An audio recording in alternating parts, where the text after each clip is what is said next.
Welcome to today's program, Cancer Policy and Advocacy Training, brought to you by the National Coalition for Cancer Survivorship. My name is Eric, and it is my pleasure to be your moderator for today's session. For technical assistance, please send an email to canceradvocacy@compartners.com or send a message in the chat box. Today's program is scheduled for 90 minutes and includes question and answer segments. Please note that today's session is being recorded and all participant lines will be muted during the session. If you need assistance at any time during the program, please select *0 and the operator will assist you. During our designated Q&A breaks, you may ask a question by selecting *1 on your telephone keypad or by typing your question into the chat box area located on the lower left corner of your screen. These instructions will be repeated later in the program. To interact with the presenters, you may submit a question at any time by using the chat feature located on the lower left side of your screen. Your questions will not be viewable by other attendees. If you look to the left of the screen, you will also notice the links area where you will find resources related to today's program. If you would like a copy of the presentation, click on Slide Presentations to open and print a copy of the slides. It is now my pleasure to introduce today's first speaker, Shelley Fold-Nasso, CEO of NCCS. Shelley, welcome to the program. Let's begin. Thank you so much, Eric, and thank you all for joining us for our webinar today, talking about strategies for cancer survivors to implement when choosing health insurance.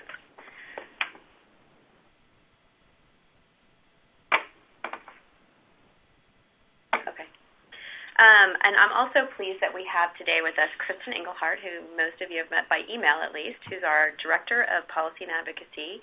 She joined us in late August and has a long career in patient advocacy, working on a number of different areas, but has been in the cancer space for quite some time and is very passionate about it, so we're really excited to have her.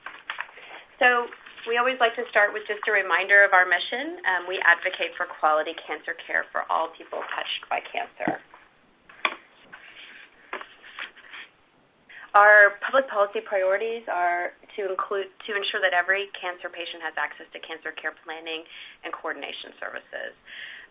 This is a key priority for us, and for those of you who have participated in our previous trainings and webinars, you know we've talked about the PACT Act, which is legislation that would create a Medicare service to reimburse for this, and we also advocate for it in a number of different ways, in addition to legislatively with the PACT Act.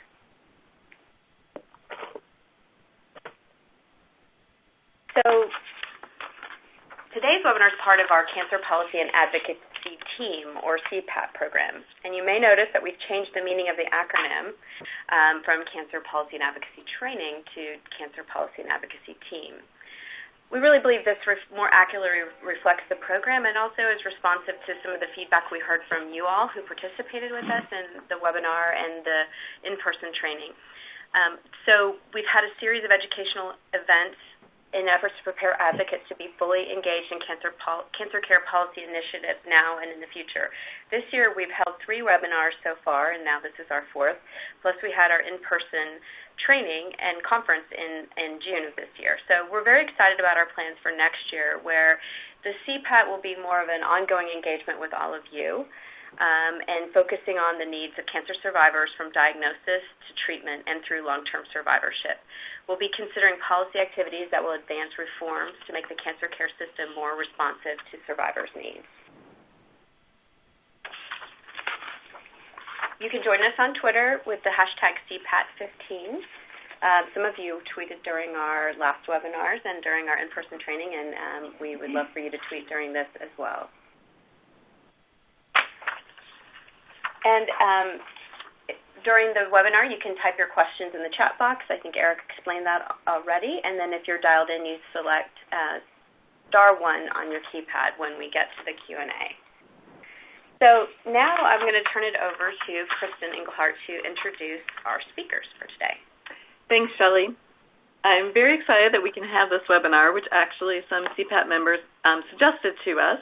And it's a very timely webinar to have, as it's now open enrollment for the Affordable Care Act and the marketplace plans and the exchanges. So this is excellent timing. And I'm also excited that we have such wonderful speakers with us on the webinar today. Dr. Elise Park is an associate professor of psychiatry at Harvard Medical School and an assistant in healthcare policy at the Mongan Institute for Health Policy and Medicine within Massachusetts General Hospital in Boston.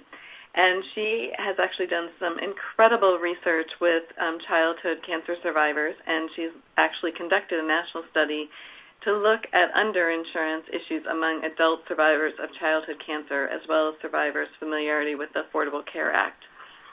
And with her in the presentation is Dr. Ann Kirchhoff, who's an assistant professor of pediatrics at the University of Utah and an investigator at the Huntsman Cancer Institute and the Cancer Control and Population Sciences Research Program. Dr. Kirchhoff has also done some incredible research, some of which with Dr. Park as well, and her research is looking at healthcare needs and financial issues. And she's actually led several studies on late effects, employment, and health insurance coverage after cancer.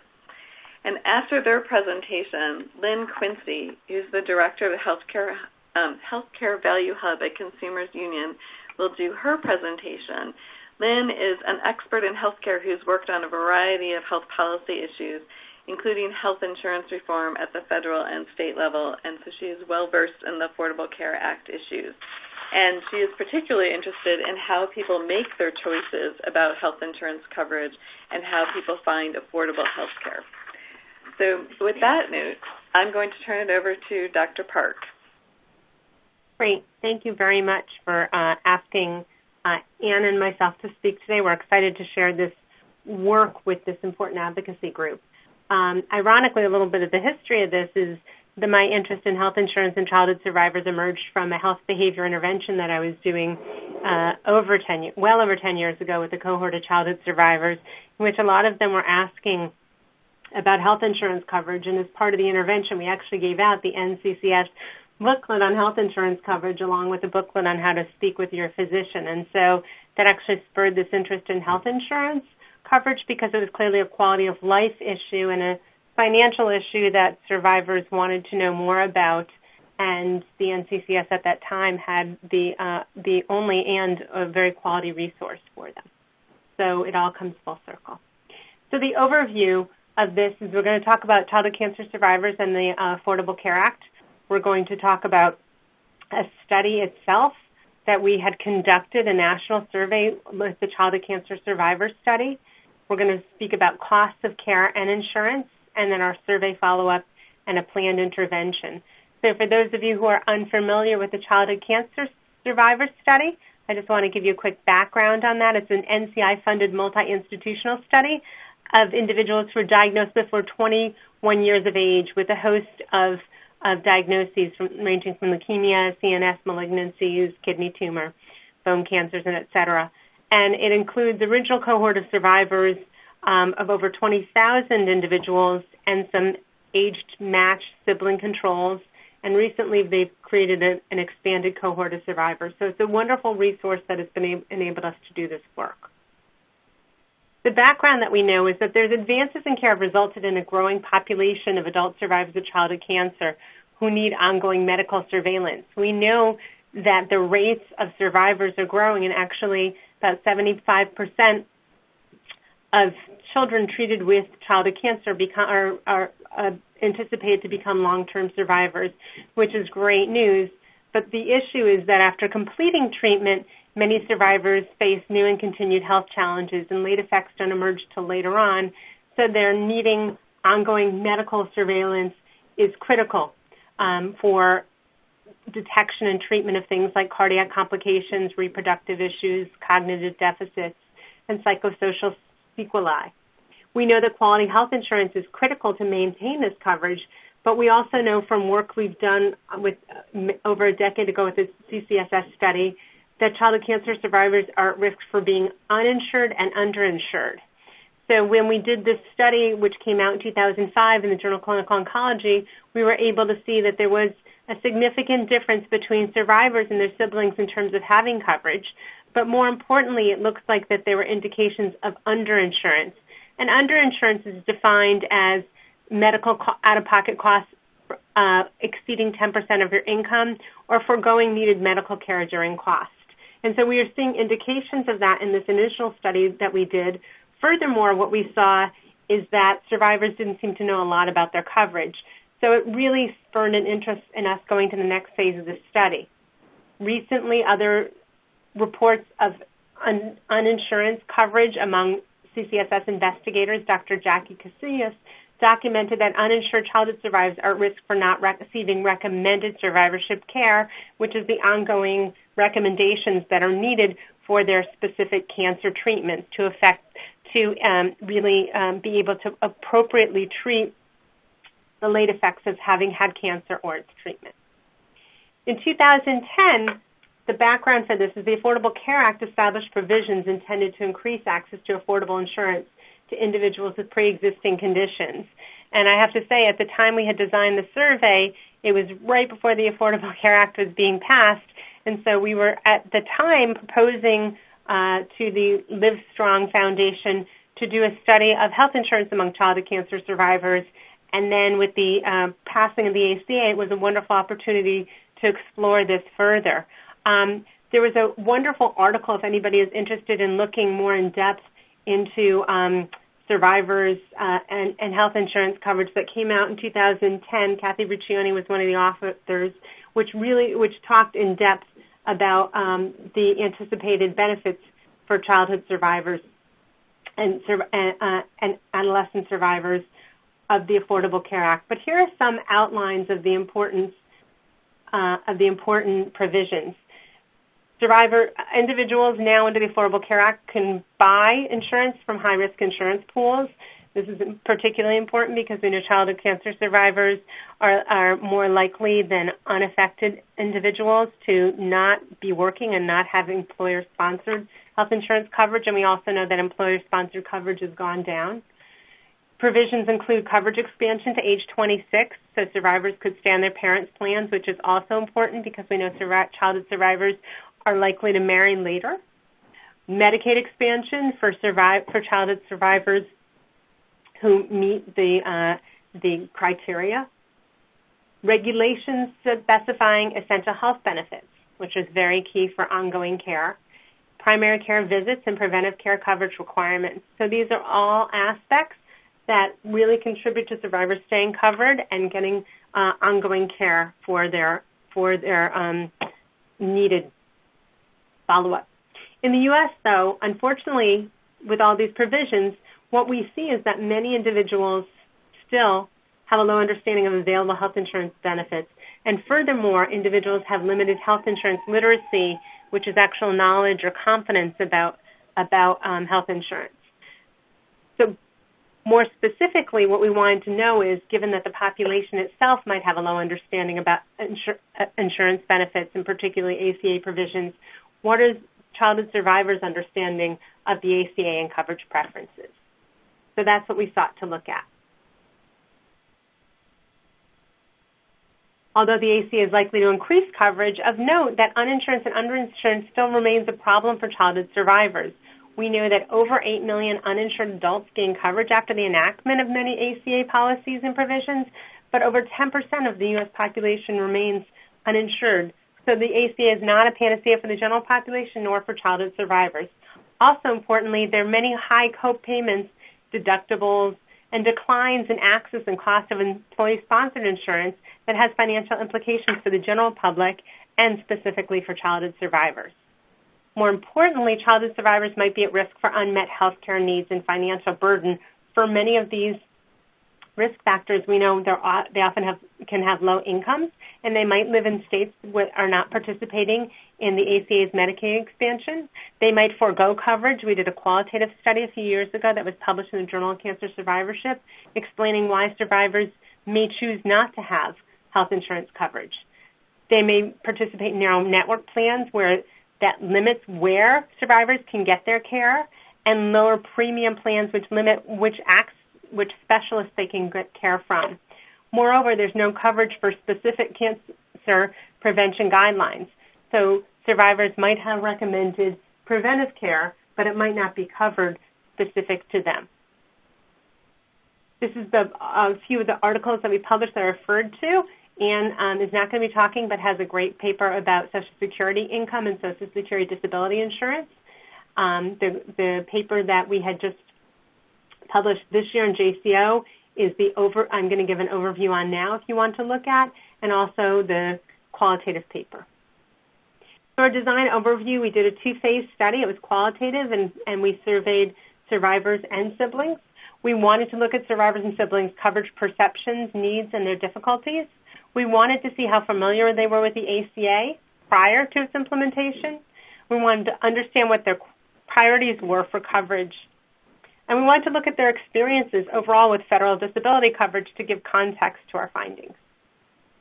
We asked in the survey about many of these domains, about their coverage history, their employment, their healthcare utilization, their perceptions of their quality, their SSI and SSDI, and the healthcare reform and insurance-related protections familiarity.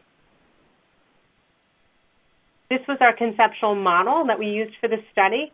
It was adapted from the work of Levy and Meltzer and Anderson and Ade, and just very briefly, population characteristics that can affect policy and structural factors such as ACA implementation are predisposing factors, characteristics about the individuals, enabling factors that allow them to actually implement those policies and their need.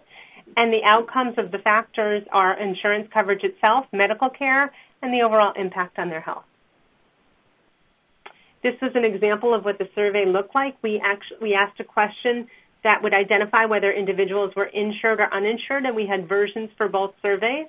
At the time, we estimated about 10% of the childhood survivors as part of the childhood cancer survivor study cohort would be uninsured, and 90% would be insured. And we ended up collecting 698 surveys from childhood survivors and about 230 from their 210 from their sibling controls. And so here is the chart. We mailed out over 1,100 surveys to survivors, 360 to siblings, and this is our return rates, and those are divisions between the insured and the uninsured.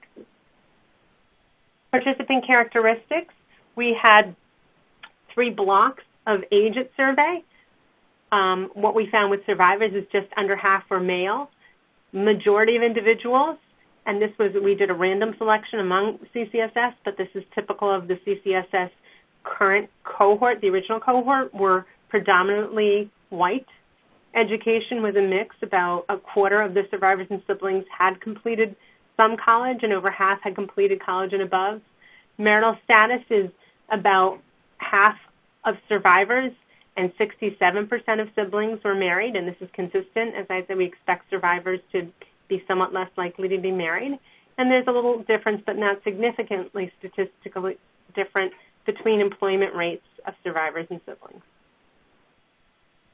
When we look at survivors' cancer history, as expected, about a third had leukemia. The age of diagnosis ranged accordingly, with almost half of the sample being diagnosed before age 6. There were a mean of 30 years since diagnosis. 5% had had a second cancer, and almost 12% had had a recurrence. When we looked at their coverage, we didn't see a significant difference between the insured and uninsured survivors or siblings. What we did see is that when we asked survivors and siblings about the owner of their policy, 71% of survivors had their own policy, and about 68% of siblings did. We saw pretty equal rates of coverage by spouse as well. We did see some differences, though, in types of insurance coverage, with siblings being more likely to have employer-sponsored insurance, and with survivors being more likely to be covered by the Medicaid or state coverage, and that's consistent with literature. Also consistent is that survivors are more likely to report difficulty obtaining coverage in the last 2 years compared to siblings. When we asked about the familiarity with the Affordable Care Act, we did a comparison of survivors and siblings, and then individuals among survivors only on the right between insured and uninsured. And what we see is there are not really differences between survivors and siblings in terms of their knowledge of the Affordable Care Act, the Americans with Disabilities Act, COBRA, or HIPAA, or FMLA. But what we do see is that within survivors, there are very obvious differences between survivors who are insured and uninsured, with, unfortunately, survivors who are uninsured across the board being less likely to be familiar with all of these health insurance-related legislation, and those are the individuals who should be familiar with them. If we look at the left on survivors and siblings, there aren't significant differences in their knowledge of these legislations, but importantly, the rates of reported familiarity are very, very low. And if we look at the column in particular, the Affordable Care Act, it's about 30%. So 1 in 3 survivors and siblings are familiar with the Affordable Care Act. We asked a qualitative question to put a context to our findings about concerns and hopes for the Affordable Care Act. We asked survivors and siblings if they had concerns about health insurance-related benefits and protections, and then we asked them after they responded if they said yes to specify, and we asked if they felt hopeful about health insurance-related benefits and protections under the new healthcare reform law, and similarly, if they said yes, we asked them why. What we found quantitatively in the responses is what was very interesting is there's no significant differences between concerns or hopes between survivors and siblings, but what was really telling in these bars is the amount of survivors and siblings that just didn't have an opinion. If you look at this don't know about concerns about the ACA or don't know if to be hopeful, what you see is that almost half of survivors did not and siblings have any have any concerns. And similarly, with hopes, a little more than half of survivors said don't know, and a little more than 40% of siblings said they don't know. So they seem to not really even have an opinion formulated. Anne's going to talk a little bit about our next steps. We're hoping to do a post-survey after complete ACA enrollment and rollout to see if this changed. But this is smack in the middle of the ACA's rollout. These surveys were completed between 2011 and 2012, and the ACA rollout began in 2010. When we asked qualitatively about their concerns and hopes, we found that survivors and siblings had concerns most importantly about cost of coverage, but similarly, they were hopeful that the cost would decrease. They had concerns and hopes about insurance coverage quality itself, about access, about quality of care, government involvement, and then the only concerns that weren't hopes about the impact of employers or employee-sponsored insurance, fearing that employers would stop covering employees or there would be lower quality health insurance coverage offered. So what was interesting is that their concerns mapped onto their hopes, and we didn't see significant differences between survivors and siblings in terms of the content of the responses. We also asked survivors and siblings about the importance of their plan coverage, features, and costs. And we do see statistically significant differences here, although it is a large sample size. What was interesting, though, is that the order of priority under coverage, features, and cost was similar for survivors and siblings, but overall, more survivors endorsed these components as being more important. So in order for plan coverage, most survivors rated primary care as very important. Dental care, about 2/3 rated this as important, and vision care, about 60%. Siblings had a similar order of priority, but fewer ones noted those as important. Similarly, with plan features, survivors and siblings prioritized no waiting period, a choice of the PCP, and ability to refer themselves. And the plan cost, most important are affordable premiums, but also almost equally important are no added cost because of expense or pre-existing conditions, and also low deductibles. So in particular, if you look at the plan coverage and plan features, those map onto some of the ACA provisions, and the plan cost, those for the Affordable Care Act, the ideals match the importance of survivors and siblings responses. I'm going to stop here. I'm going to transfer it over to Ann Kirchhoff, who is now going to talk about our research on the cost of care and the next steps for our work. Great. Thank you, Elise.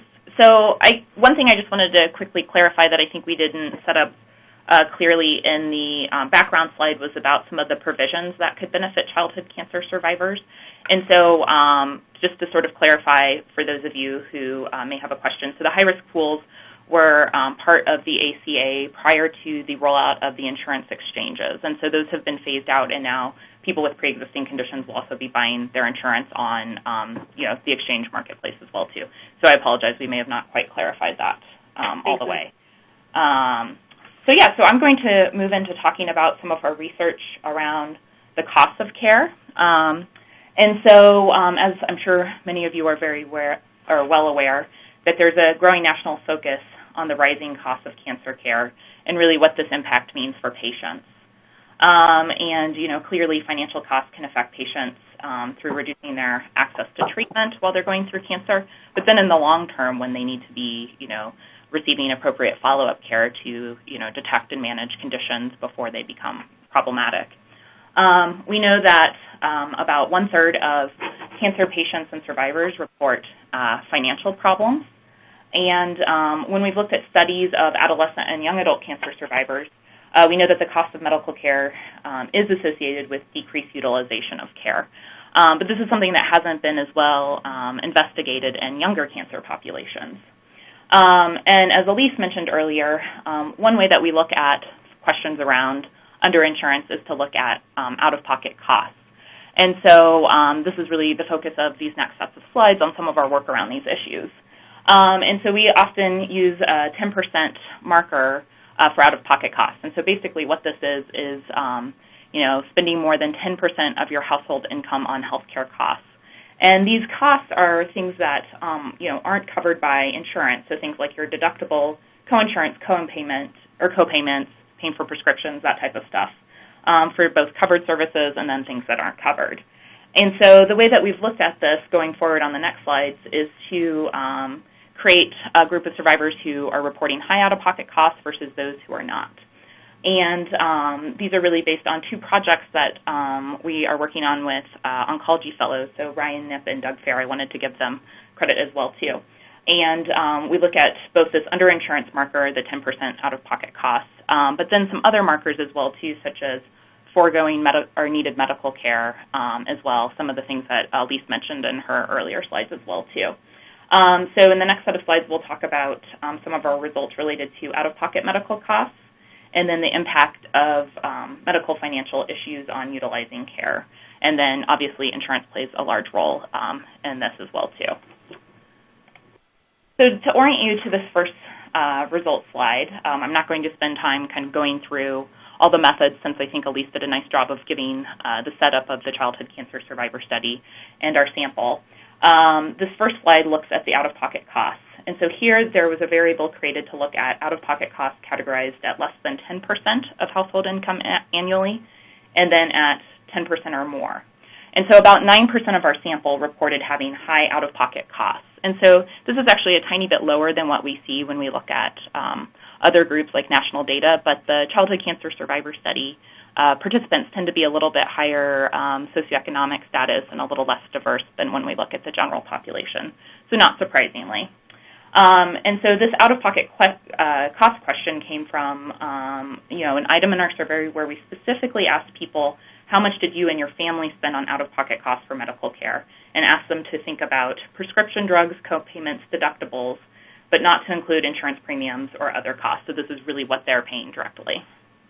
And so to orient you to reading this table, you can see the two columns in the middle. So those that tend to have lower out-of-pocket costs are insured more often, so not surprising, but it's nice to start to get this sort of quantified to see who are the high-risk survivors.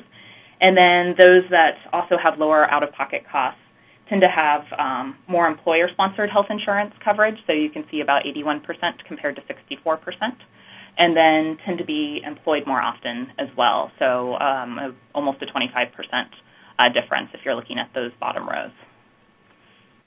So moving on to the next slide. Here we were interested in looking at a question we asked about problems paying medical bills by the out-of-pocket cost measure. And so looking over on the right, so the blue bar, you can see that almost 70% of survivors who reported 10 or more % of their income on out-of-pocket costs reported having problems paying their medical bills. And then for the group that had the lower out-of-pocket costs, this was much lower, so only about 17 or 18% reported this as an outcome. Okay. And another set of analyses, we were really interested in what this meant for sort of medical care utilization in this population. And so these are some analyses led by Dr. Fair, one of the fellows. to look at how people change their behavior around their medical care because of costs. And so you can see here we asked a series of items about skipping medical care or postponing medical care because of cost worries. So this includes items such as skipping a medical test, treatment, or follow-up, postponing preventive care, dental care, vision care, and then some pretty severe things such as not filling a prescription or taking a smaller dose, which we know we don't want anyone doing.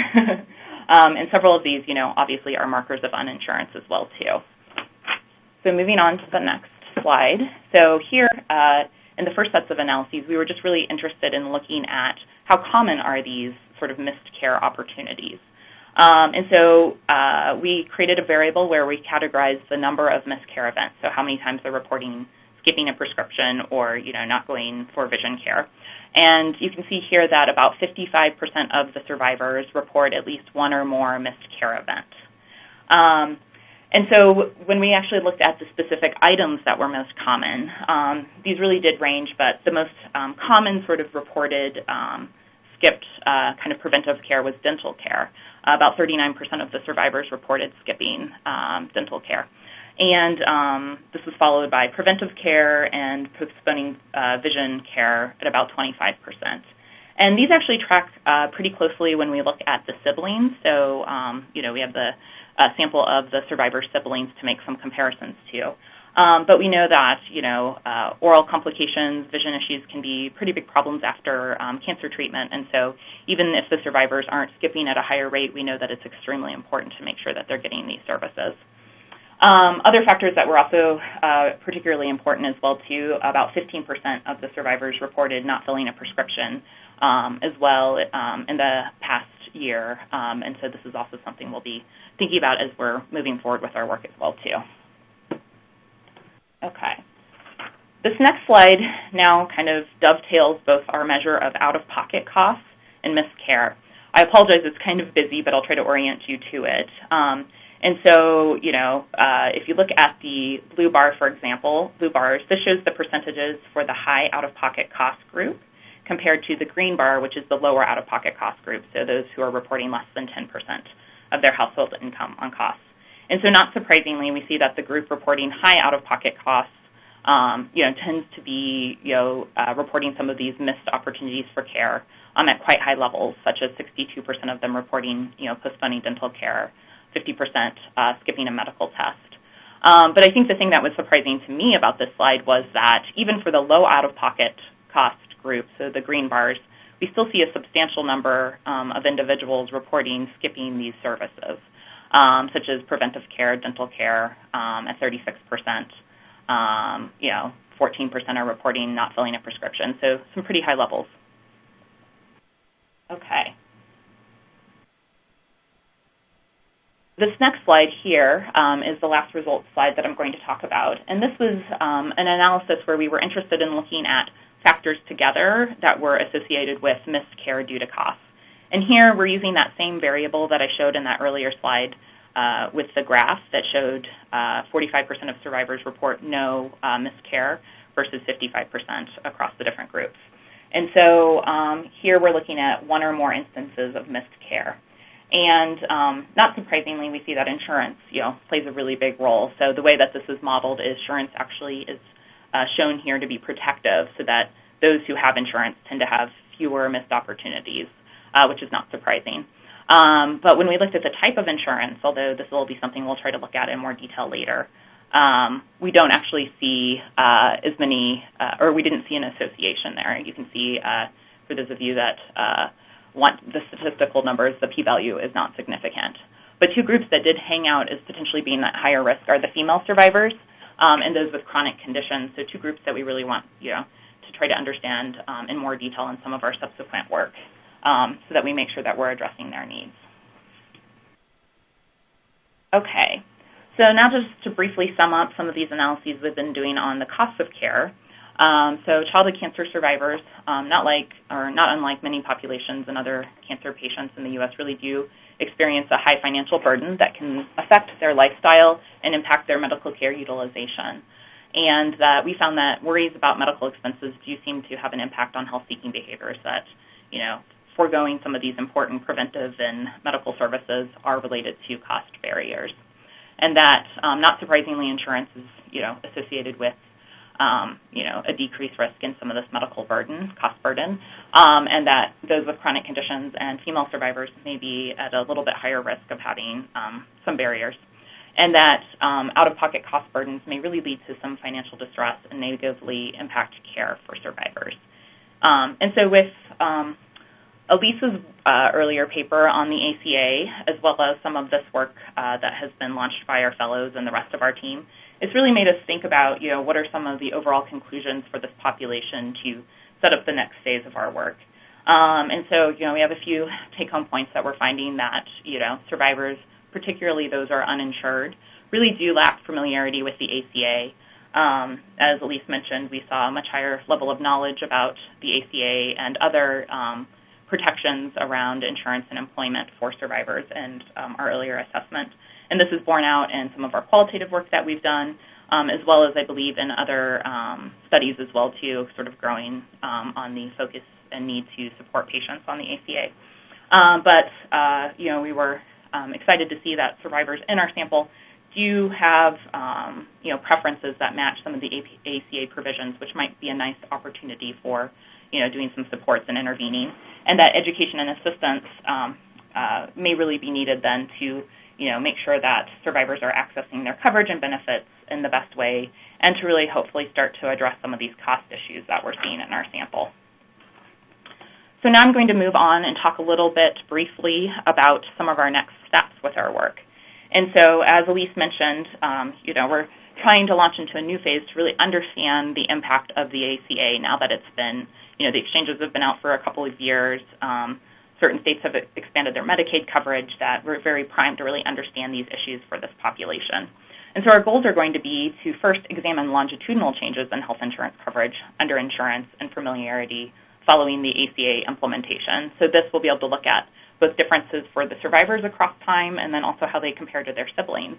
And then in the second aim, we'll be looking at remaining health insurance challenges after the ACA. So we know that there have been some barriers to full ACA rollout, with not all states expanding their Medicaid coverage. The exchange plans are still costly for some, so we'll be really trying to understand, what are these issues still remaining for survivors. Elise also mentioned that the CCSS has a new cohort of survivors. This sample tends to be a little bit more, or a little bit younger, as well as a little bit more socioeconomically and racially diverse. And so with the next phase of this analysis, we'll be surveying these individuals as well, too, to get a better capture of what may be going on for some of the higher risk survivors. And then with all of this information, we'll be set up to develop and test a psychoeducational navigation-based health insurance intervention, with the goal of assisting survivors with obtaining their coverage and managing costs, and really empowering them to make decisions about their insurance and care. And we're really excited about this because we know from our first survey, when we asked survivors about their interest in these types of programs, about 2/3 of them wanted to participate in something like this. So we think it's a very primed group for doing this type of project. So I think just in the interest of time, since I've already covered the points on this next study slide, I'm going to go ahead and skip this and just move into a quick overview of our proposed study design. So in the first phase, as I mentioned, we'll be doing a health insurance survey, which will be a follow-up to the original cohort, and then survey some new survivors. Then we'll be working with advisory board and learning from the results of the survey to develop an insurance navigation program, and then work to refine the navigation program with the goal of ultimately pilot testing it. So I'm sure many of you are pretty familiar with patient navigation in cancer care, so I won't spend too much time going through this, but this has really been launched over the past 20, 30 years, promoted by Harold Freeman, to really sort of try to address some of the health disparities that they were seeing in Harlem around cancer care. And so there's sort of key characteristics about patient navigation that include a very patient-centered focus to overcome barriers, aiming to reduce delays in accessing needed care, with some defined set of health services as sort of the goal. And so we think that this kind of model is really primed for doing some insurance navigation for our sample. And as we know, the ACA does recognize the importance of insurance navigation, but this sort of navigation has really been sort of embedded into the exchanges and other services. And so, this point of help for survivors really kind of ends at the point of enrollment. And so our goal is to really try to provide more post-enrollment services to support survivors as they're making changes. Okay. So I'll just go through, or skip this slide because I think I just covered some of those points as well, too. So as I mentioned before, with this navigation program and this follow-up survey, we'll be reassessing some of these issues and then really learning from the survey as we develop the navigation program. And so some key things that we'll be considering as we define the navigation program, we'll be looking at changes in coverage status, so what's happening to the survivors with their insurance coverage as a result of the ACA. Are they getting on some of the exchanges if they were uninsured before, or coverage through the exchanges if they were uninsured before? Are they still on their employer insurance? We'll be looking at these types of issues. We'll also look at changes in underinsurance markers. So, for example, the out-of-pocket costs, the 10%, really is sort of a key marker that are used in a lot of different studies for understanding these issues. And so we'll be able to look at that and see if there's been changes in that for the survivors over time. And then changes in difficulty obtaining coverage. So, have these become harder or easier in the post-ACA environment? Okay, and so then just to summarize sort of what we're starting to think about for our navigation program, and I apologize, this slide is a little bit busy, but we're really hoping to learn a lot from our survey and some of our qualitative responses in the survey to inform the navigation program. But right now we're conceptualizing this as being a phone-based program where participants will engage in 4 different sessions with a social worker, and we'll cover a host of issues including information about the Affordable Care Act, prevention guidelines, coverage models, and we have a key researcher who is very versed in insurance coverage issues from Harvard, Alison Galbraith, who is involved with this as well, too. In addition, we'll be doing some subsequent sessions where we're really trying to seek to empower survivors to, have the skills to talk with their providers about cost issues. Also talk about things such as how to handle coverage denials with their insurers. Potentially think about seeking low-cost alternatives if that's an option. So they really have sort of the health insurance literacy to move their way through their care.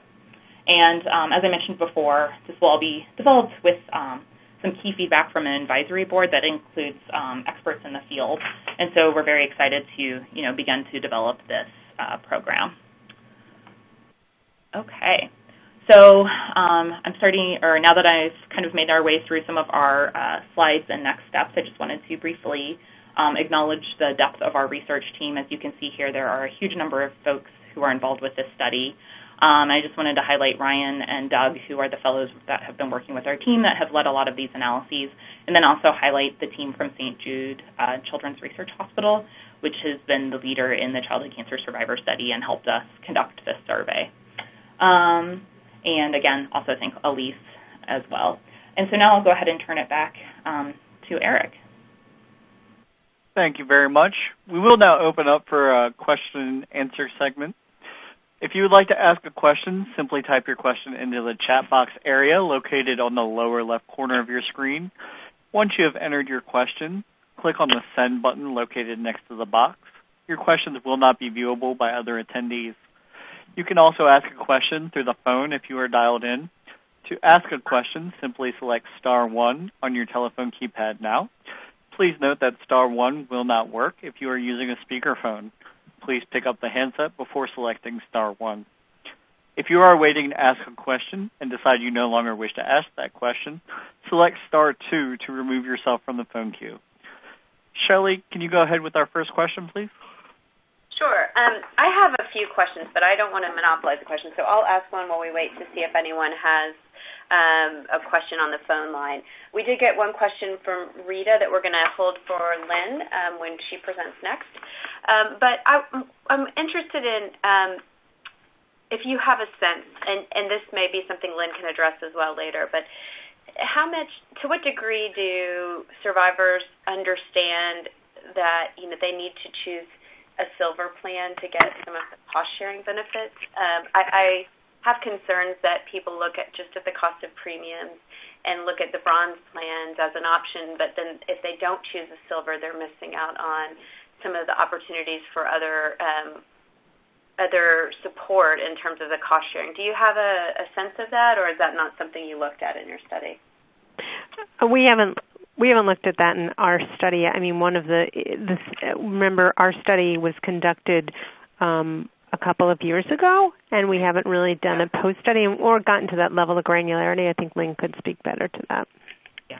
I guess one thing I will mention is that I think just in general, the childhood cancer survivors are a pretty young population, and I think those are issues that sort of the understanding are concerns, for that age group in general, and so I think we would probably see some similar concerns as well, too, but we also haven't looked at that. But I think that's a great idea for our follow-up survey. Yeah, thank you. And one more question I have.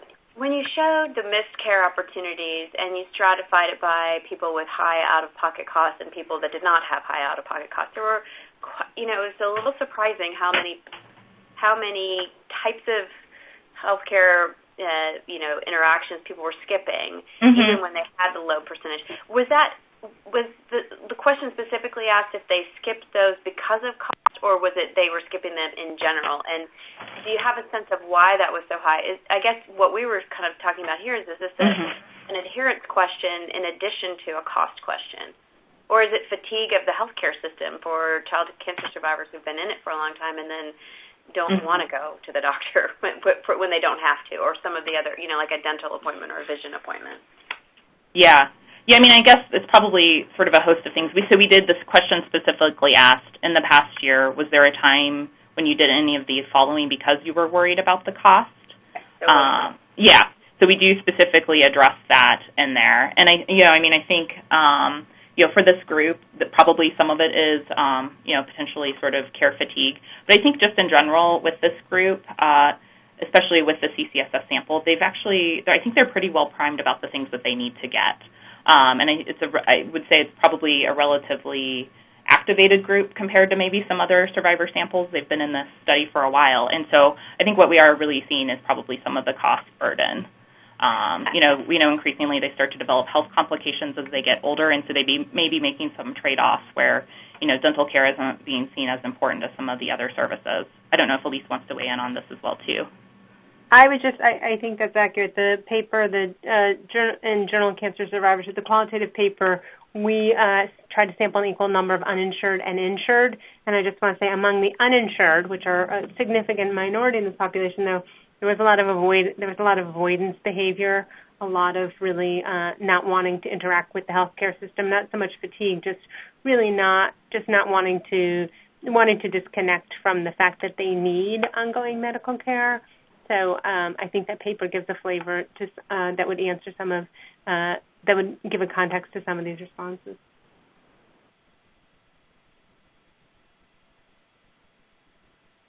Well, there's a question from Lisa. Lisa asked the question whether insurance companies are paying attention to this research and understanding kind of the trials of patients and how complicated the system is for them. She said, I think this is a customer service problem. People spend a lot of money on health insurance but get prohibitively complicated service. So have you presented these results to insurance companies? Do you know if they're aware of these issues or paying attention to it? No. I mean, we'd like to do a patient navigate. That's one of the things we're proposing. Our program is to help patients navigate the system. So you're talking about higher level of advocacy, which is really interesting. It would be great to partner with you on that, but we have not done that work. Yeah. I know one can... Go ahead, sorry. I was going to say maybe that would be something, too. I'm not sure if Lynn could speak to maybe sort of the interaction with the insurers and the research with some ideas. I think that would be great to hear about as well, too. Yeah. Yeah, I mean, on our end, we have presented some of our work here in Utah not to insurers, but to some of the legislatures around the issues with the delay in the Medicaid expansion and some of the attempts here to roll out some alternatives. And, I think beyond sort of thinking that these issues are important, I'm not sure how much credence they've given to some of our research, but we are at least working along those lines more locally. And I think that there's other researchers in other places doing the same. Great. All right, so I think we're ready to turn it over to Lynn for her presentation. Pardon the interruption. We do have a question on the phone. Oh, I'm sorry. Thank you. Caller, please go ahead. Yes, I had a question. This is Jasmine. I have a question about how someone would get involved in a CPAT or navigation program. But this is Kristen. Can you actually email me, and I will actually be able to respond to you offline? Okay. I'd love to talk to you about it. What is your email address? It's c.engelhardt@canceradvocacy.org, and you probably have an email from me somewhere. Okay. Okay. If not, call the office or send an email to the main our main email address of info@canceradvocacy.org. Okay, perfect. Thank you so much. Great. Thank you. All right. Are there any other questions in the queue? No other questions. Okay. Then, Lynn, I think you're up. All right. Well, thank you very much. This is Lynn Quincy. And I didn't know whether you wanted me to respond to the questions then or at the end. So, Shelley, I'm going to have you moderate my Q&A, including anything you might want me to have answered in this past session. So thank you for having me here today, and I hope this information will be helpful. We're going to be talking about how do you pick the best health plan and what do consumers need to know. But before we do that, I'd like to explain who I am and what Consumers Union is. Consumers Union is the policy and advocacy arm of Consumer Reports, the magazine that you know, love, and perhaps even subscribe to. Not everyone realizes that as part of our nonprofit mission to keep consumers safe in the marketplace, we also work in the legislative and regulatory arenas, and that's what I do. I work exclusively full-time on health policy issues, including a lot of private health insurance issues and also a really important topic that came up today, which is these high health care costs that are at the root of some of the problems that we're talking about. But we'll come back to that. So first of all, I have what may be a comforting piece of information. Health insurance shopping isn't just hard for cancer survivors. Pretty much everyone hates health insurance shopping. In fact, there's a wonderful survey that shows that consumers would actually prefer to go to the gym or pay their taxes compared to shopping for health insurance.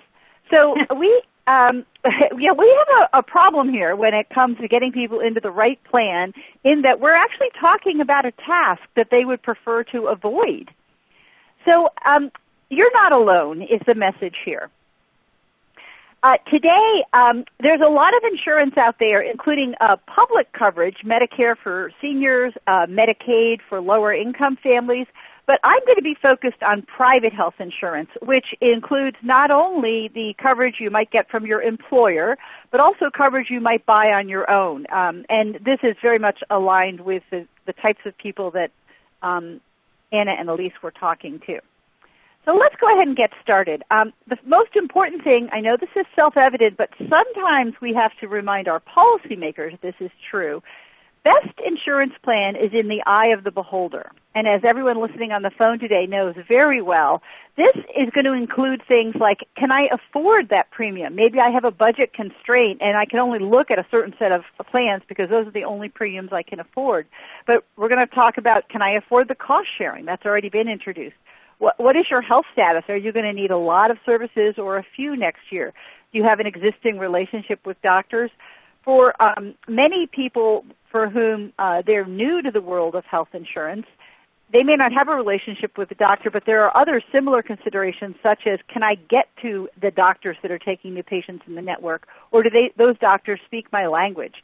What are the drugs I'm taking? So everybody brings a different set of criteria into the exercise, and we have to keep that in mind as we think about what health plan is best. So here's a really fundamental point that a lot of people on the phone today who are users, many of you have had to use health insurance, so you may have a better understanding than the average person, but buying coverage involves two kinds of costs. There's the premiums that you have to pay every month, whether you use care or not, and then there are the out-of-pocket costs, the costs that were the subject of Anna and Elise's research. And these include things I'm going to drill down on, like your deductible and your co-payments and co-insurance. But the important point is there's typically a trade-off between those two types of costs. If you want to be in a plan that minimizes your out-of-pocket costs, you're probably paying more in premiums. And when we look at strategies, when policymakers and regulators look at strategies designed to lower the out-of-pocket costs for a cancer survivor, let's say, we have to keep in mind that ideally that's not going to increase your premium, because all other things being equal, that's exactly what will happen. We need to worry about both kinds of costs. And if we want to, the ideal, this is a little bit of a pitch for perhaps a future webinar, is we ideally want to reduce the underlying costs at the point that service is being provided. These are the charges that your doctors are making. This is the price that the drug manufacturer is charging. That's how we're going to really begin to tackle what ends up being the out-of-pocket costs that you pay under insurance plans. So let's drill down. We've done a lot of qualitative research trying to understand more about how consumers approach the task of health insurance shopping. And our finding, very much aligned with the information you just heard, is that cost-sharing terms are extremely difficult for consumers. In fact, this is the hardest part of health plan shopping. And it shouldn't be surprising to you. Not only is the jargon unfamiliar, terms like out-of-pocket benefit maximum, balance billing, but there are all these variations on these terms, and sometimes they have to be used together. Like, you need to know things like, does your copay that you're paying count towards your deductible? So now you need to know two terms. So this is a legitimately extremely complex information that, it's not surprising it's difficult for consumers. So I was specifically asked to talk through deductibles. Deductible is a form of cost sharing, and it's what you pay first. And the easiest way to think about a deductible is to look at a timeline. So I'm going to tell a little story about someone named Todd. He doesn't have cancer because I use this slide in many presentations, so that's why. So let's say Todd has a $1,000 deductible, a nice round number. In January of his health plan benefit year, he gets the flu, and it costs $150. He has to pay that $150 because it's underneath his deductible of $1,000. So he's paid $150 so far this year. Then, in April, he has a colonoscopy. Surprisingly, Todd doesn't have to pay anything. And the reason is that this colonoscopy, it's a screening colonoscopy, is an exception to the deductible. And that means the health plan pays it and he doesn't pay it. So this is where things stand in April. Then the silly man goes water skiing, and he breaks his arm. His bill is $3,850, a number I picked for very specific mathematical reasons. What does Todd have to pay? Well, he has to pay the first $850 because he's still under his deductible, and it's not an exception. But the plan then starts to pay because he's now met his deductible.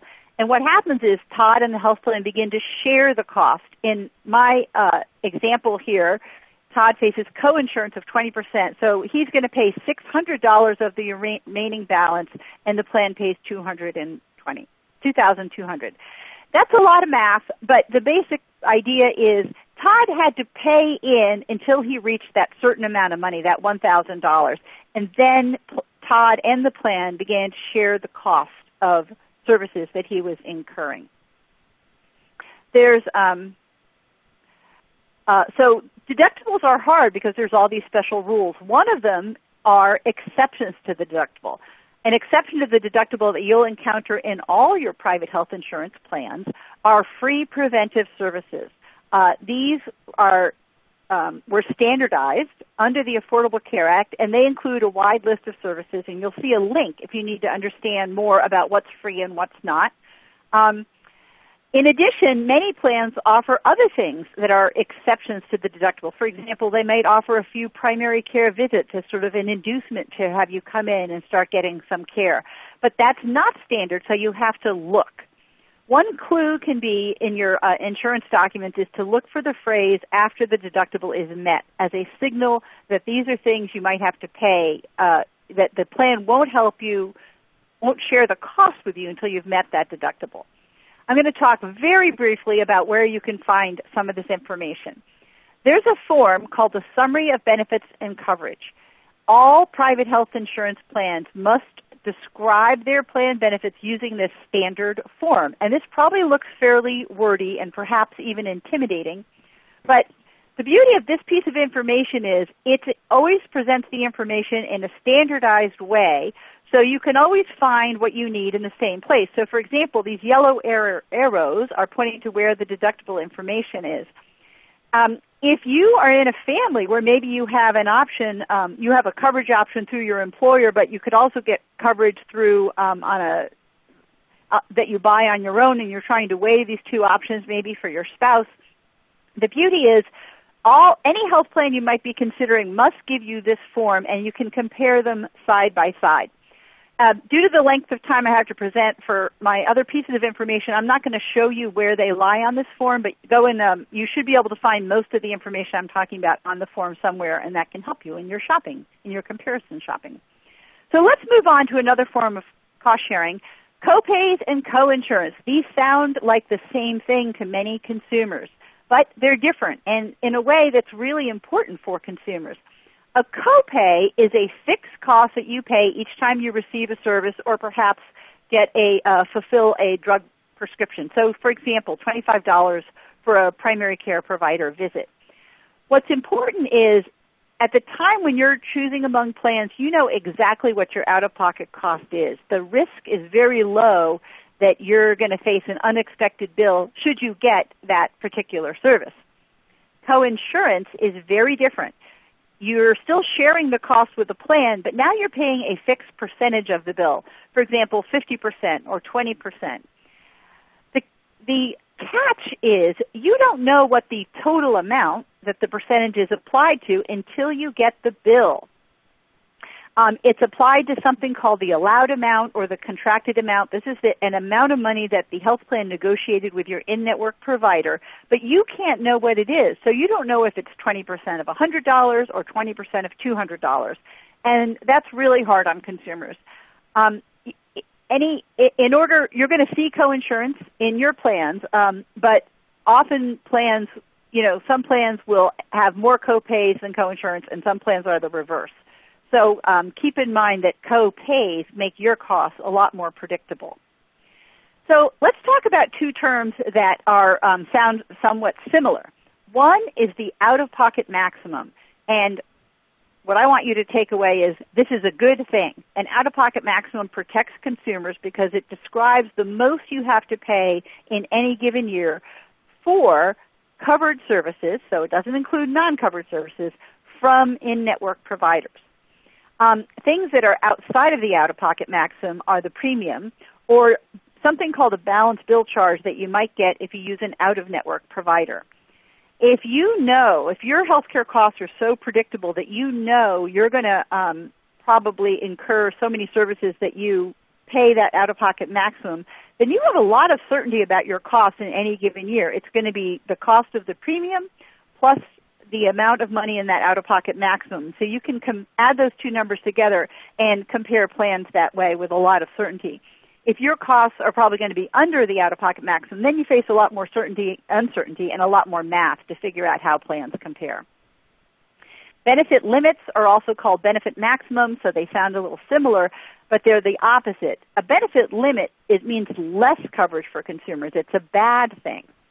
Certain things are not allowed by law anymore, so that's good. You can't have a limit that is denominated in terms of dollars. So, for example, you couldn't have a $1 million lifetime limit. That's not allowed by law. You don't have to look for it in the policy. It's not there. But certain other types of limits are still allowed, like a visit limit. Like, for example, mental health visits are limited to 15 per year. Or hospital days are limited to 30 per year, something like that. That may not be in the coverage policy, but they are allowed, and you should look for them in that summary benefits of coverage document that I showed you in order to, as part of comparing your health plans side by side. Once a limit is reached, the patient has to pay all the costs over that limit. Provider networks are extremely important. In order to keep your out-of-pocket costs down, you must go to doctors and hospitals that are in the health plans network. If you go to doctors and hospitals outside of the network, which you're allowed to do, you're going to pay a lot more money. And it's extremely difficult to know what will your bill be if you use an a doctor or a hospital that is out of the network. So you are going to want to scrutinize those provider directories to make sure the providers you use are inside of the network. And you may want to even call the health plan and the doctor to confirm the directory is accurate. Your regulators in many states are actually working on this problem, but secret shopper studies have shown that provider directories have a lot of inaccuracies, and that health plans and doctors need to be a lot better about keeping them up to date. So for a doctor that's really important to you, you may want to call to confirm. Drug formularies. This is a lot like checking the provider network. Certain drugs are covered by the plan, and certain drugs aren't covered at all. And even within the group of drugs that are covered, they may be grouped into different tiers, with the highest tier costing you a lot of money out of pocket. Health plans are required to provide their formulary lists that show what drugs are covered and at what cost to all prospective enrollees. So this is another thing you should look at if there are drugs you know you're going to be taking regularly. So everything I presented thus far is broadly applicable no matter what type of private health insurance you talk about. I want to talk just briefly about the kind of insurance you buy on your own, which has a few additional protections and things to make your lives easier. And when you buy on your own, as you probably know, you can buy the marketplace plans. Those are the Obamacare plans. They're sold through exchanges. You could get to them through healthcare.gov. They have a lot of names. But just so you know, you're also still allowed to buy plans off the marketplace, I think, except for the District of Columbia. So let's just see what these special considerations are. So first of all, if you're buying in that market, so not an employer plan, these plans are required to cover a standard, comprehensive set of essential benefits. And that makes your job easier because no matter what plan you're looking at, they're covering this set of benefits. The plans have the option of including additional benefits, and if these are important to you, you might want to check. These are things like adult vision, adult dental, acupuncture. It's at the plan's discretion. Another, this may be less true for this audience, but children's dental and vision is required to be covered by the Affordable Care Act, but they are sometimes covered in separate plans. So those are other items that you might want to check for in the plans you're considering if you have children.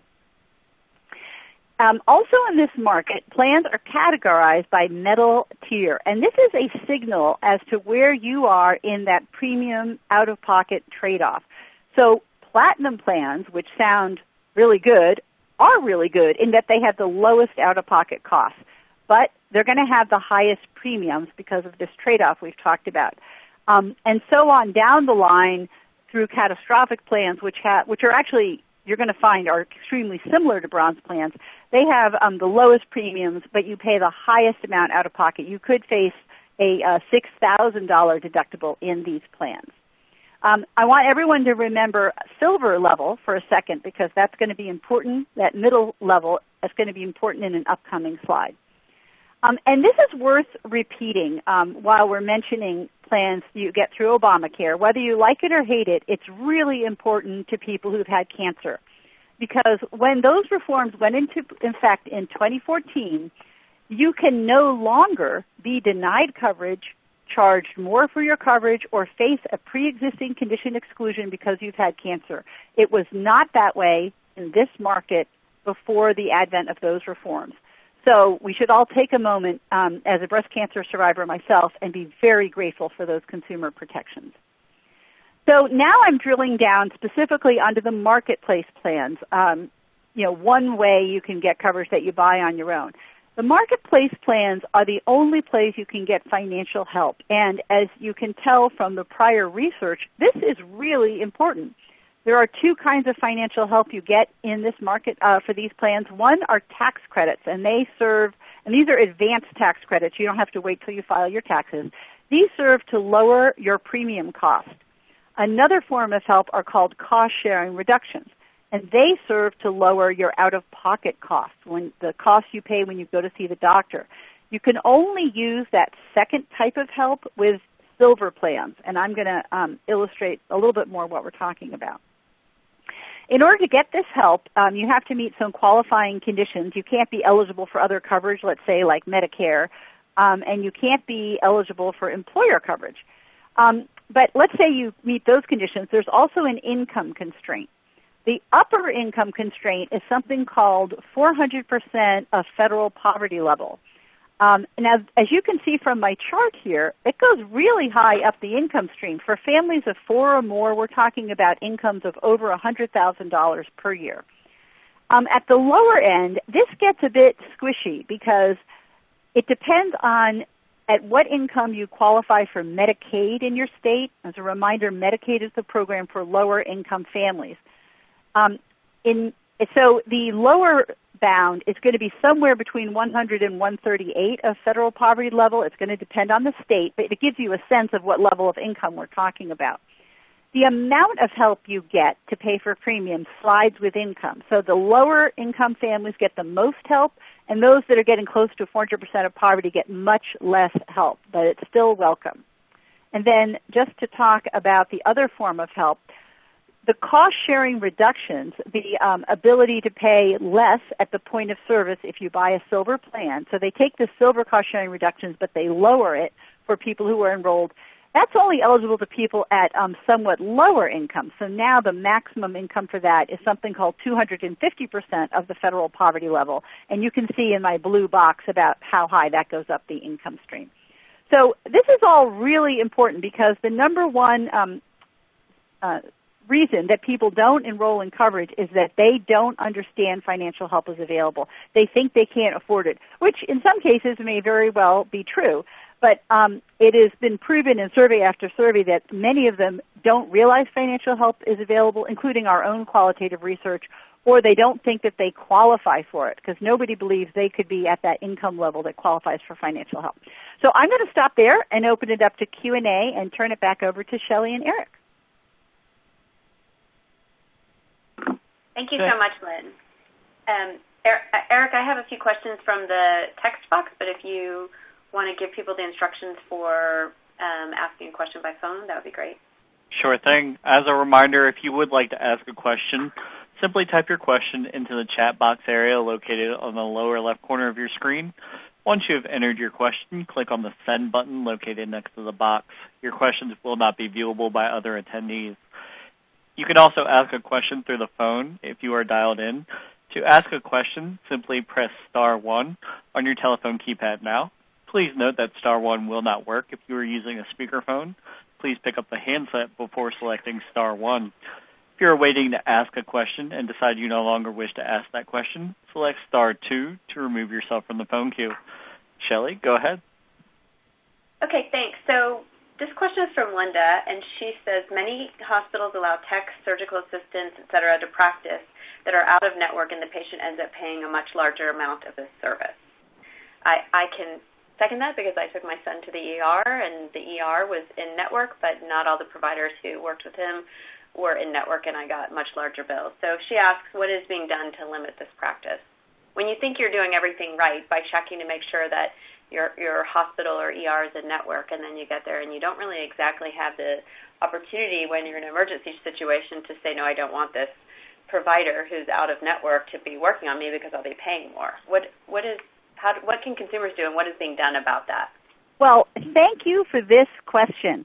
This is happening to consumers around the country, and Consumers Union is actually doing a lot of work on this issue. And I have some good news. This has caught the attention of regulators in almost every single state, and they are looking. There's been a few states that passed some extremely protective laws, for example, New York, and these laws are being considered in states like California, New Jersey, Connecticut, and actually a host of states. So there's a lot of work that, for the most part, hasn't helped consumers yet, but should help them in the very near future. And everyone on this call, if Shelley will tell me if this is kosher afterwards, we can send you a bunch of information about how you can get involved. We have, first of all, everyone should complain to their regulator, and very few people know how to do that. And we have a tool that where you type in your state, and we get you to that regulator's kind of where you complain. We did a nationally representative survey, and unfortunately, 87% of the country doesn't even realize they have an insurance regulator, which is the person who needs to hear about this type of complaint, because they're supposed to regulate insurance plans and make sure their networks are adequate, and we would describe this situation as an inadequate network. And so we want to, your complaints can work magic with these regulators. It doesn't take a lot of complaints for them to get antsy and start and get busy. I won't go on and on because I know there's other questions. But again, if Shelley will allow me to, I'll send her some information that she can then forward out to everyone on this call that tells you what our state's doing, how can you get involved, and I'll stop there unless I'm in order to address more questions. Yeah, in our previous webinars, we've often had things come up during the call and people provide additional information. We send up a wrap-up email. And we can also, I know that Elise and Ann had some links to resources that we can compile all of that and put it on the webinar page on our website, and also in an email that we'll send to participants of the webinar. So thank you very much for that. So here's a question from Amanda. It says, do you still pay co-insurance after you've met your out-of-pocket max? Very good question. You do not. This is another gift from the Affordable Care Act. They require, it used to be that out-of-pocket maximums could have a lot of exceptions and be very holy, and there was some research that was actually instrumental in getting the law passed that showed plans that seemed to have similar out-of-pocket maximums actually resulted in you could pay thousands of dollars more than expected due to these holes. Well, those holes have been eliminated, and out-of-pocket maximums are firm, so you would no longer pay co-insurance once you've met that maximum. Lynn, it's Kristen. Can you talk about if you're out-of-network, what are the differences with your cost sharing if you're going to an out-of-network provider even after you've met your out-of-pocket max? Okay, great question. So when you go out of network, you could find yourself in one, and I'm going to restrict myself to non-emergency out-of-network care. There's special rules for emergency care where, it's conceivable you just couldn't have gotten yourself to an in-network provider. So for out-of-network non-emergency care, you could find yourself in one of two situations. You might be in a plan which has no out-of-network coverage, so this could be an HMO or an EPO-style plan, in which case you're responsible for all those costs, that the health plan is not going to help you pay them.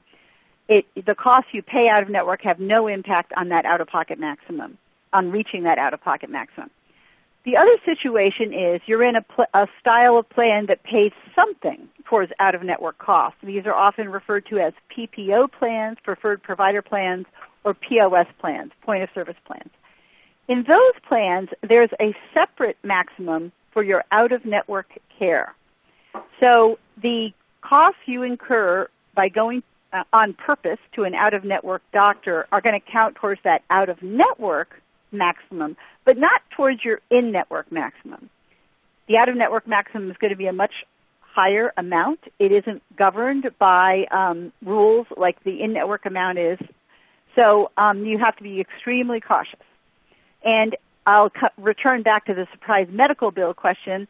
If you find yourself inadvertently receiving an out-of-network bill, that is exactly, states are sort of considering a lot of remedies for consumers, so it's going to depend where you live and how carefully they've considered. But one of the things that is being considered, that when you got an out-of-network bill through no fault of your own, that what you pay in that situation would count towards your in-network maximum. So that's a special case, not normally available right now, but it's a remedy that's being looked at as policymakers look at that particular problem.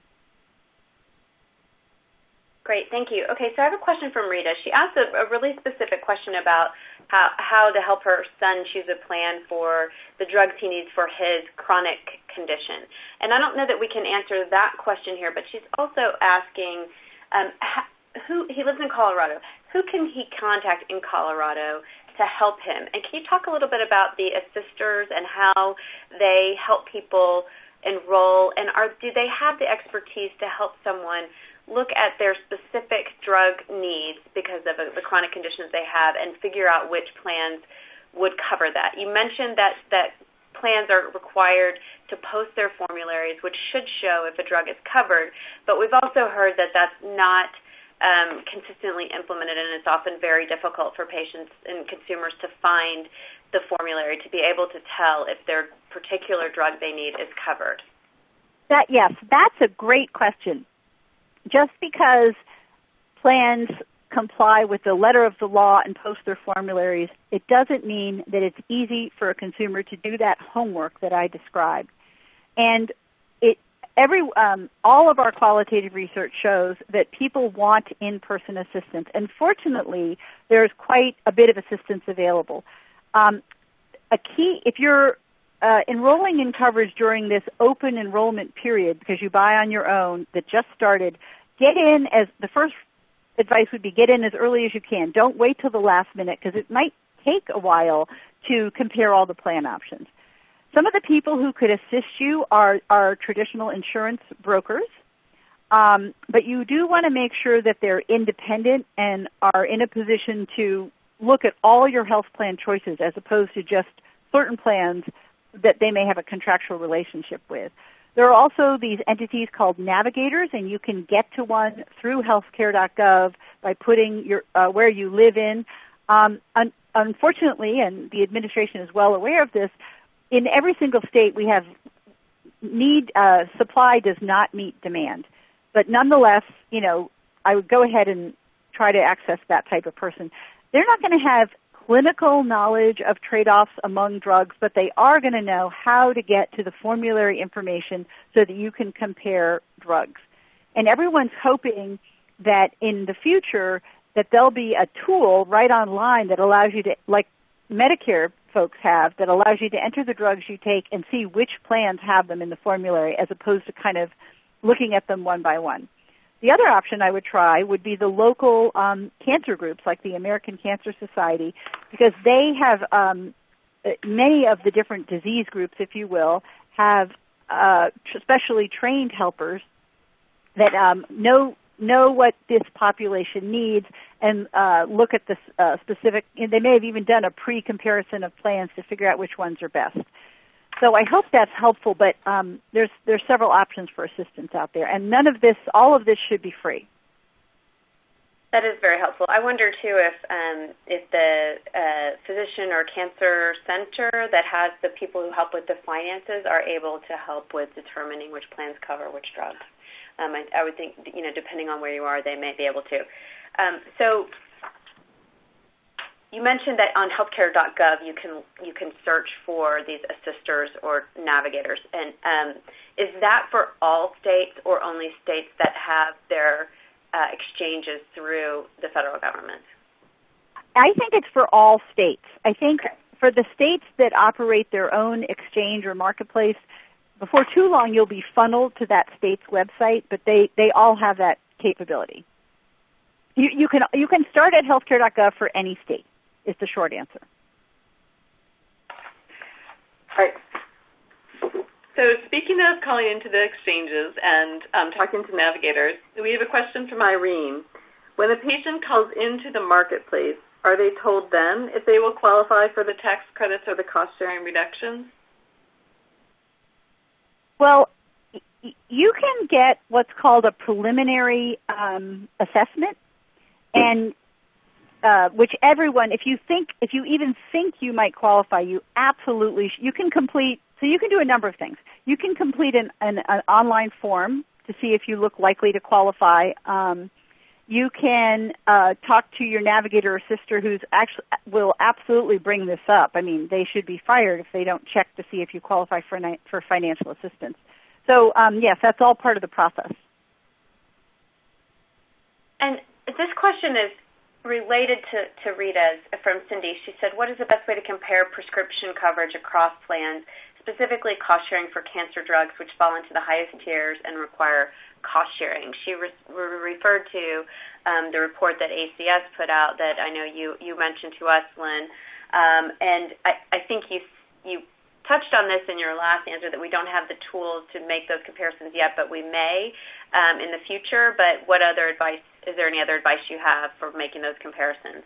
Yeah, well, I meant we don't have the tools to do it easily. But what I would do is and absolutely work with an assister or someone who's already helped other cancer survivors. But make sure you can get to the right formulary for the health plans you're considering. So I'll sort of lay out a whole scenario.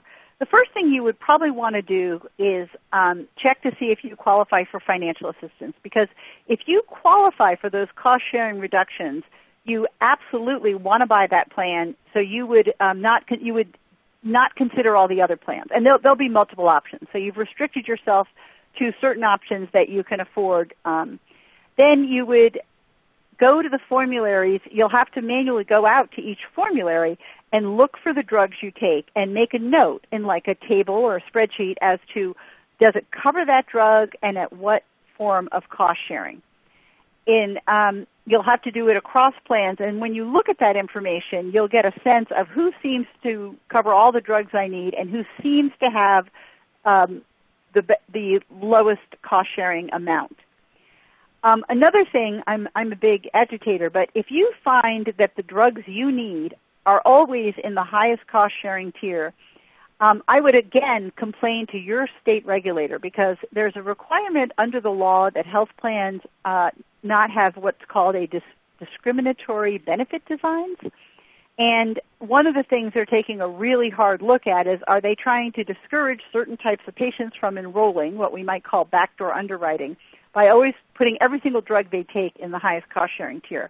So if you see a pattern like that, that's another opportunity to complain to your regulator, which I know doesn't bring any immediate relief, but it helps us push them to do the right thing. So I think you'll just have to manually set up a table and hopefully working with someone to help you with the exercise. Okay, here's another question from Amanda. When someone is selecting insurance during a recurrence while they need advanced care like very particular specialists, clinical trials, multiple opinions, I've heard a major fear of being on Medicaid if they're eligible, and they might want to buy a marketplace plan despite the cost because they would rather be on a marketplace plan than Medicaid. Do you have any tips on that? Well, I think, unfortunately, it very much depends where you live and because Medicaid plans are operated at the state level, which means you get a big variety in how they recruit providers into their network, how much they pay providers, whether they use private companies to manage the whole process. It isn't a given that you will get poor care under Medicaid. Sometimes you get great care, and it is very, very affordable. So I would try to get the advice of, again, maybe the local cancer organization or perhaps a broker who's worked with cancer survivors before to get a sense of how do those two options compare. And in private health insurance coverage, unfortunately, you could also get a bad deal. You won't necessarily, but some health plans, in order to keep premiums low, are offering what are called narrow networks. And that means you may be very restricted in terms of the providers that are available to you. Now, they can't make them so narrow that they can't get you, they can't address the services that are the covered benefits under the plan. I mean, you would have a case for that you would take to your regulator if you can't get standard treatment because there's no provider who can do it. But nobody wants to go through that hassle. So I'm sorry I don't have better news, and advocates all around the country are working, but you have to just look at the details of both of those coverage options, the Medicaid options and the private health insurance plan options that you think you can afford, ideally sitting down with an advisor to help you and give you confidence. And thank you, Lynn. And I know we're at 1:30, but I have one more question that's really important, and it's slightly related to what you said. And if you can stay on for one more minute to answer this, it's from Trish. She said the biggest issue I've been facing when helping cancer survivors that have ACA insurance is finding specialists that even take the insurance. This has been a nightmare. So many physicians refuse to contract with ACA insurance. Any thoughts on this?